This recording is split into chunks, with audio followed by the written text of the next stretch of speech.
வணக்கம் நண்பர்களே. நாம் இன்னைக்கு இந்த வீடியோவில் என்ன ஒரு முக்கியமான தகவலை பற்றி தெரிஞ்சுக்க போகிறோம் அப்படின்னு சொல்லிட்டு பார்த்தீங்கன்னா, ஜீ தமிழில் ஒளிபரப்பாயிட்டு வர சரிகமபா சீசன் 5 லிட்டில் சாம்ப்ஸ் அப்படிங்கிற ரியாலிட்டி ஷோ அப்படிங்கிறது மிகப்பெரிய அளவில் டிஆர்பி ரேட்டிங்கில் ஹிட் ஆகிட்டு வருது. அதுக்கு ஒரு முக்கியமான காரணம் யார் அப்படின்னு சொல்லிட்டு பார்த்தீங்கன்னா, அந்த சீசனில் பார்ட்டிசிபேட் பண்ணிட்டு வர அபிஷேகா அப்படிங்கிற ஒரு சின்ன குழந்தையினால தான்.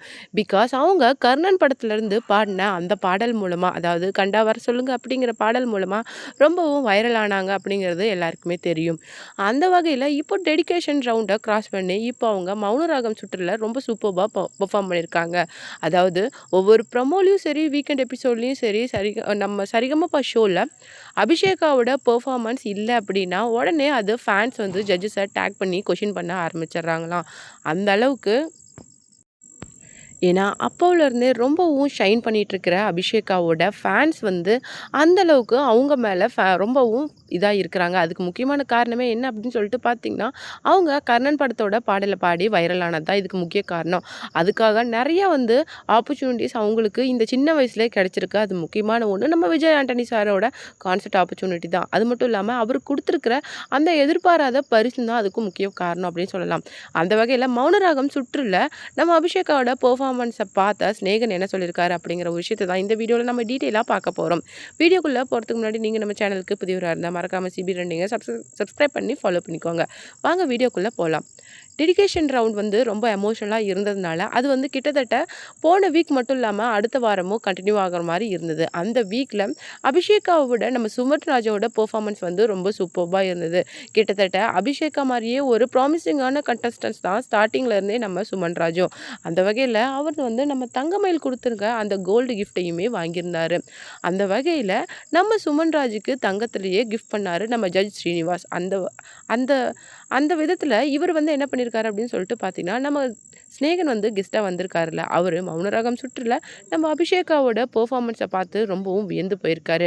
கிட்டத்தட்ட அபிஷேகா பாடி முடித்தோடனே ஸ்நேகன் என்ன பண்ணியிருக்காரு, ஸ்டேஜுக்கு வந்து உனக்கு எத்தனை வயசு ஆகுதுமா அப்படிங்கிற மாதிரி கேட்டிருக்காரு. அந்த வகையில் எனக்கு 10 வயசு ஆகுது அப்படிங்கும்போது என்னால் நம்பவே முடியல. ஒரு 10 வயசு குழந்தைகிட்டேருந்து எவ்வளோ ஒரு பெரிய லெஜெண்டோட பாடல் எவ்வளோ அழகாக இவ்வளோ பெர்ஃபார்ம் பண்ண முடியுது அப்படிங்கிற விஷயத்தை என்னால் நம்பவே முடியல அப்படின்னு சொல்லிட்டு ஸ்நேகனே பிளஸ் பண்ணியிருக்காரு.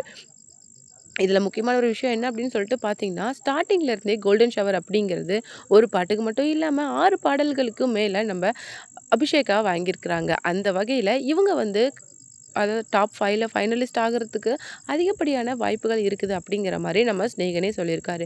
மேபி அவங்க டைட்டில் வின்னர் ஆகிறதுக்கான ஆப்பர்ச்சுனிட்டிஸும் அதிகமாக இருக்குது அப்படின்னு சொல்லிட்டு நம்ம ஸ்நேகனே சொல்லியிருக்காரு.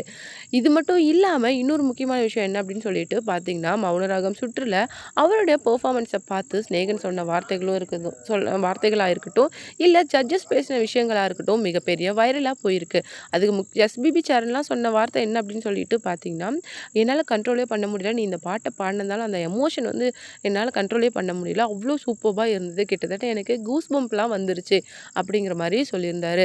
ஜட்ஜ் ஸ்ரீனிவாசும் ஆரம்பத்துலேருந்தே என்ன சொல்லியிருக்காங்க அப்படின்னு சொல்லிட்டு பார்த்தீங்கன்னா, நான் வந்து ஃபர்ஸ்ட்லேருந்தே சொல்கிற விஷயம் ஒன்று தான், நீ வந்து சாதாரண ஒரு குழந்தை கிடையாது, நீ ஒரு காட் கிஃப்டட் சைல்டு அப்படிங்கிறத நான் ஆரம்பத்துலேருந்தே சொல்லிகிட்ருக்கேன். உன்னுடைய அந்த பெர்ஃபார்மன்ஸ் அப்படிங்கிறது நாளுக்கு நாள் வந்து சூப்பராக இருக்குது. ஒரு தடவை கூட உன்னுடைய அந்த பாட்டில் ஒரு சின்ன மிஸ்டேக் கூட வந்ததே கிடையாது. இன்ஃபேக்ட் வந்து நீ பாடும்போது எனக்கு அந்த ஒரிஜினல் வெர்ஷனை விட உன் பாட்டு இன்னும் கொஞ்சம் நல்லா இருக்கிற மாதிரி தான் ஒவ்வொரு தடவையும் தோணுது அப்படிங்கிற மாதிரி ஜட்ஜ் ஸ்ரீனிவாஸ் வந்து கமெண்ட் கொடுத்துருக்குறாராம். அது மட்டும் கிடையாது, மற்ற குழந்தைங்களும் கிட்டத்தட்ட ஈக்குவலாக நம்ம அபிஷேக் அளவுக்கு இப்போ பெர்ஃபார்ம் பண்ண ஆரம்பிச்சிட்டாங்க. ஏன்னா சீசன் முடிய கிட்டத்தட்ட அந்த டாப் 5ல் ஃபைனலிஸ்ட் ஆகணும் அப்படிங்கிறதுக்காக சுமன் ராஜா இருக்கட்டும், வர்ஜாவாக இருக்கட்டும், பிரதீஷாவாக இருக்கட்டும், எல்லா குழந்தைங்களுமே ரொம்பவும் சூப்பராக பெர்ஃபார்ம் பண்ணுறாங்க. அது மட்டும் இல்லாமல் லாஸ்ட்டாக மியூசிக் டைரக்டர் ரவுண்டில் ஸ்ரீராம் பாடின அந்த பாட்டு அப்படிங்கிறது ரொம்பவும் சூப்பராக இருந்தது. அதுக்கு கொடுத்த அந்த அப்ளாஸ் அப்படிங்கிறது ரொம்பவும் அதிகமாக இருந்தது. ஏன்னா நம்ம அபிஷேகாவோட அந்த ரவுண்டில் நம்ம சுமன் ராஜும் ஸ்ரீராமும் வாங்கின அப்ளாஸ் அப்படிங்கிறது ரொம்பவும் சூப்பராக இருந்தது. கிட்டத்தட்ட அபிஷேகா அளவுக்கு 2 பேரும் வந்துட்டாங்க அப்படிங்கிற மாதிரி நம்ம ஜட்ஜே அனௌன்ஸ் பண்ணியிருந்தாரு. அந்த வகையில் இப்போ எல்லா குழந்தைங்களுமே ரொம்பவும் சூப்பராக பெர்ஃபார்ம் பண்ணிட்டு வராங்க. அந்த ப்ரியாரிட்டிஸ் அப்படிங்கிற ஒரு விஷயத்தினால, டெடிகேஷன் ரவுண்டில் நடந்த அந்த விஷயத்தினால இப்போ எல்லா குழந்தைங்களுமே ரொம்ப சூப்பராக பெர்ஃபார்ம் பண்ண ஆரம்பிச்சிட்டாங்க. ஸோ மேபி வந்து டிக்கெட் டு ஃபினாலே அப்படிங்கிறது ரொம்பவும் டஃப்பாக போகிறதுக்கான வாய்ப்புகளும் அதிகமாக இருக்குது. இந்த சீசனோட டைட்டில் வின்னராக வரத்துக்கான எல்லா எல்லா பாசிபிலிட்டிஸும் அபிஷேகாவுக்கு இருக்குது அப்படிங்கிற ஒரு விஷயத்தையே ஸ்நேகன் சொல்லியிருக்கிற அந்த விஷயம் தான் இன்றைக்கி சோஷியல் மீடியாவில் மிகவும் வைரலாக போயிட்டுருக்குது.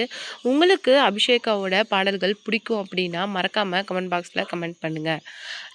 அது மட்டும் இல்லாமல் இன்னொரு முக்கியமான விஷயம் என்ன அப்படின்னு சொல்லிட்டு பார்த்தீங்கன்னா, விஜய் தேவரகொண்டா மற்றும் ரஷ்மிகா மந்தனாவுக்கு ரீசெண்டாக மேரேஜ் ஆகி இருந்தது. இப்போ வந்து அந்த நிலையில் அவங்களுடைய மேரேஜ் வீடியோவை ஓடிடிக்கு விற்க மறுத்துருக்குறாங்க. ஏன்னா ஆல்ரெடி விக்னேஷ் சிவன் நயன்தாராவே தன்னுடைய மேரேஜை ஓடிடிக்கு விற்று கிட்டத்தட்ட நிறைய பிரச்சனைகளை எதிர்கொண்டாங்க. அது மட்டும் இல்லாமல் கிட்டத்தட்ட 30 கோடி ரூபாய்க்கு மேலே வந்து அவங்களுடைய மேரேஜை ஓடிடிக்கு விற்றுருக்குறாங்க. அதே மாதிரி ஒரு ஆஃபர் வந்து விஜய் தேவரகொண்டாவுக்கு வந்தது. அவருக்கு வந்த ஆஃபர் வந்து கிட்டத்தட்ட 65 crores. ஆனால் அது வேண்டாம் அப்படிங்கிற மாதிரி அந்த கப்புள்ஸ் வந்து ரிஜெக்ட் பண்ணியிருக்கிறாங்க. இதுக்கு முக்கிய காரணம் என்ன அப்படின்னு சொல்லிட்டு பார்த்தீங்கன்னா, நிறைய ப்ராப்ளம்ஸை இதனால் விக்னேஷ் சிவனும் நயன்தாராவும் ஃபேஸ் பண்ணியிருக்காங்க. அப்படிங்கிறதுனால இந்த ஆஃபரை அந்த கப்புள்ஸ் வந்து ரிஜெக்ட் பண்ணியிருக்கிறாங்க. அது மட்டும் இல்லாமல் தன்னுடைய சொந்த கிராமத்தில் புது வீடு கட்டிட்டு வர நம்ம விஜய் தேவரகொண்டா அதோடைய கிரகப்பிரவேச வேலைகளில் ரொம்பவும் தீவிரமாக இருக்கார். அது மட்டும் இல்லாமல் அவங்க மேரேஜ் ஆன உடனே நிறைய விஷயங்களை அவங்க கிராமங்களுக்கு 2 பேரும் சேர்ந்து பண்ணியிருக்காங்க. அதில் ஒரு முக்கியமான விஷயம் என்ன அப்படின்னு சொல்லிட்டு பார்த்தீங்கன்னா, 10th 12th படிக்கிற குழந்தைங்களுக்கு அந்த ஃப்ரீயாக ஸ்காலர்ஷிப் கொடுத்த விஷயம் அப்படிங்கிறது பெரிய வரவேற்பை பெற்றிருக்கு. அது மட்டும் இல்லாமல் அவங்க மேரேஜ் ஆகி நிறைய விஷயங்களை தொடர்ந்து இந்த 1 monthக்கு மேலே பண்ணிகிட்ருக்காங்க.